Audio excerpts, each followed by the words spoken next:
Hi everyone, my name is Sumaya Ahmed and I am the Virtual Content Specialist for 7th grade Science.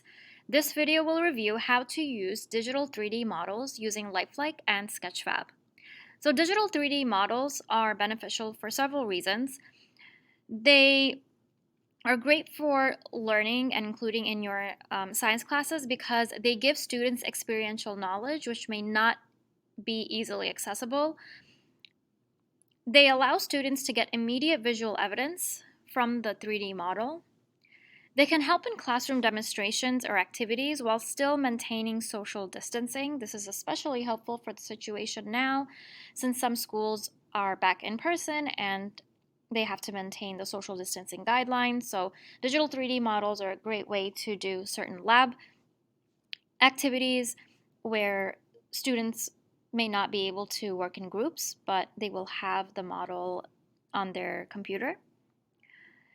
And according to an article called Augmented Reality in Education, a meta-review and cross-media analysis, students can benefit from interactive 3D models through increased content understanding. So these 3D models, because of how dynamic they are and all the features that they have, they can help students understand certain science concepts that cannot be understood with a 2D model or a picture. So today I will focus on the learning resources available on lifelike.com and sketchfab.com.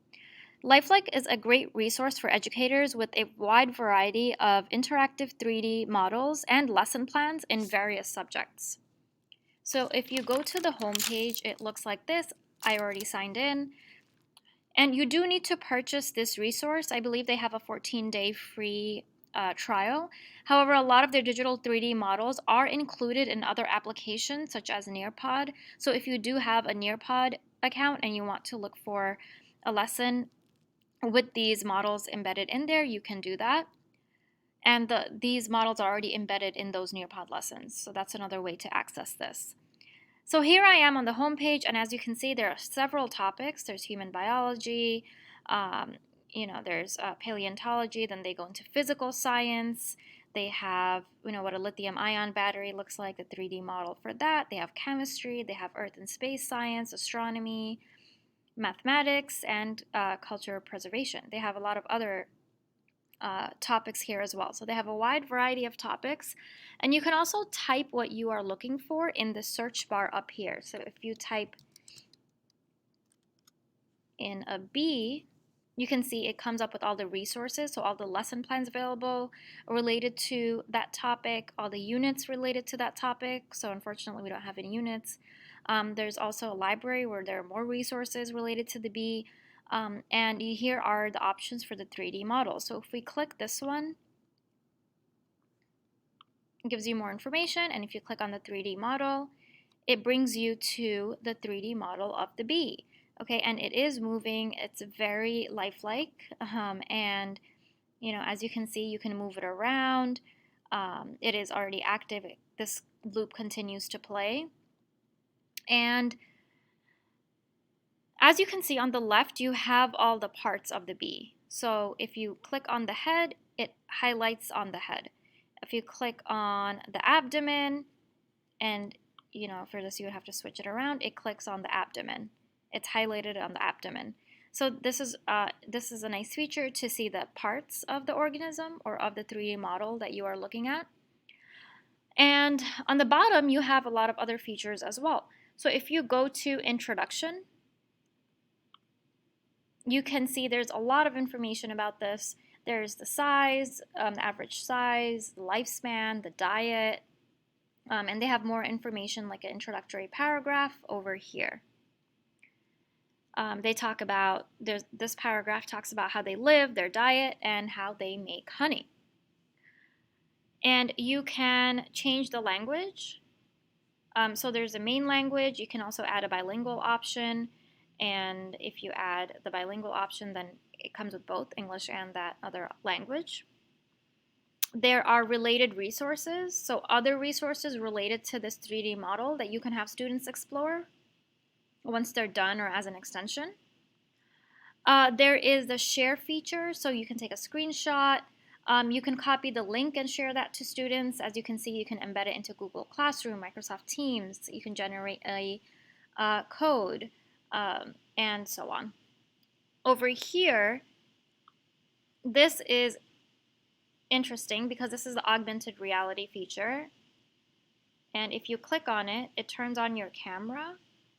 And as you can see, it shows it with your background. Okay. So that's a cool feature that you can use, especially if you are doing remote learning and you want students to see your face as well, and if you want to point to certain parts of the 3D model that you are showing. You can also have 3D models of a process. So if I go back here, and if we go down to geology, the water cycle, they have this 3D model here. So if we go to it, as you can see, it's showing the process of the water cycle. And, this is great because students can, again, it is a 3D model, so they can see all angles involved in this landscape and how this water cycle process is occurring, and all the interacting parts of the water cycle. So another great resource for 3D models, for digital 3D models, is called Sketchfab. And this is what it looks like. This is the homepage. In this website, anyone can create and explore 3D content. So creators can publish and sell their 3D content. And there is also an education account with additional resources that you do need to pay for. So here is the homepage. And as you can see, there are millions of 3D creators that showcase their work. And they have all these features. And here, again, you don't need to create an account, but you can see all their 3D models. So if you type in a bee, and you can see that they have different animations. So we can type in beehive. And as you can see, you can check out this 3D model of a beehive. So this was probably created by this user, but anyone can create a 3D model on this platform. And the resources are limited here, but there are a lot of options where you could look at different types of 3D models and so on.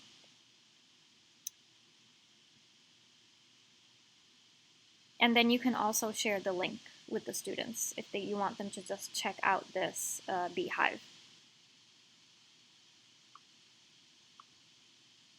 So to summarize, digital 3D models can enhance and support student learning by allowing them to visualize dynamic scientific phenomena.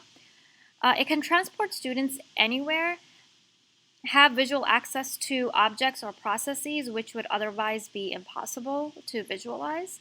And as a teacher, you can use digital 3D models to support your lessons and spark motivation for learning in your students. Thanks for watching.